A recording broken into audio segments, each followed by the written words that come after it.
First tonight, a Facebook post by the man who crossed the center line, killing a Tri-County kindergarten teacher, is now becoming an online inspiration. The crash happened after he fell asleep at the wheel. 53-year-old Shelly Gilman died. New at 6 o'clock, 24-hour News 8's Heather Walker is sharing how forgiveness can be the best way to heal. Heather? Facebook can be a brutal or uplifting place, and Eric Zerka had no idea how his post would be received, but he knew he had to share the story.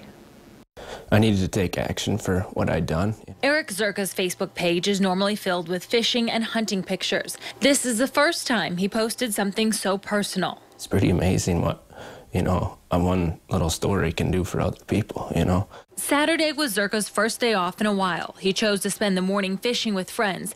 He was almost home when he got sleepy. Everything was just covered in blood and glass. I had glass all over my mouth and my nose. He dozed off and crossed the center line on M91 near Turk Lake. When he got to the hospital, he overheard that the woman in the other vehicle died. She said the last name, and I knew right away who it was.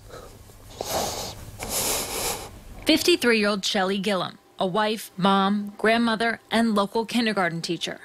Knowing that I knew those people and that I was going to have to face them with what happened was the scariest moment of my life. Once he was home, he reached out to her husband, Bob. Bob Gillam had just stepped out for a drive to clear his head when Zerka's message came through.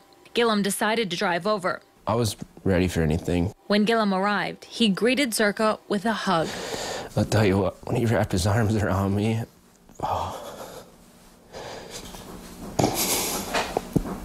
that was huge. That was unbelievable for somebody that what he had gone through, and to step up and to come over to see me. When God gives us the strength to give forgiveness. Gillam asked to come back with his wife's brother the next day. Instead, he returned with 3 cars full of family and food for Zerka and his wife. When they walked in the door, obviously I broke down, And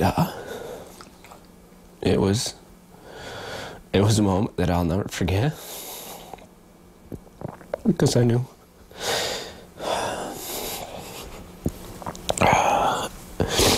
Sorry.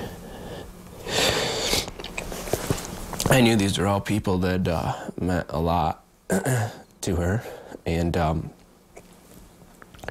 they didn't have to do what they did. And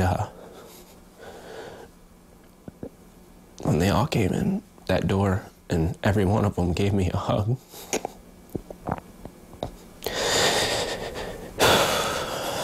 that was one of the best moments of my life.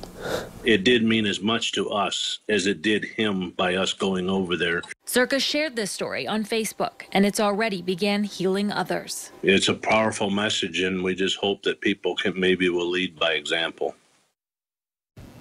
Zerka says he learned 3 things. Always wear your seatbelt, pull over when you feel tired, and when someone makes a mistake, forgive them. Gilman's visitation is tomorrow. We have the details up at WOODtv.com. Some raw emotions there. Yeah, a big loss, but also a big lesson. Yeah. It takes a lot of courage to extend forgiveness in that kind of situation, I would Such a powerful guess. message, absolutely. Yeah. Good story. Thank you, Heather. Thank you, Heather.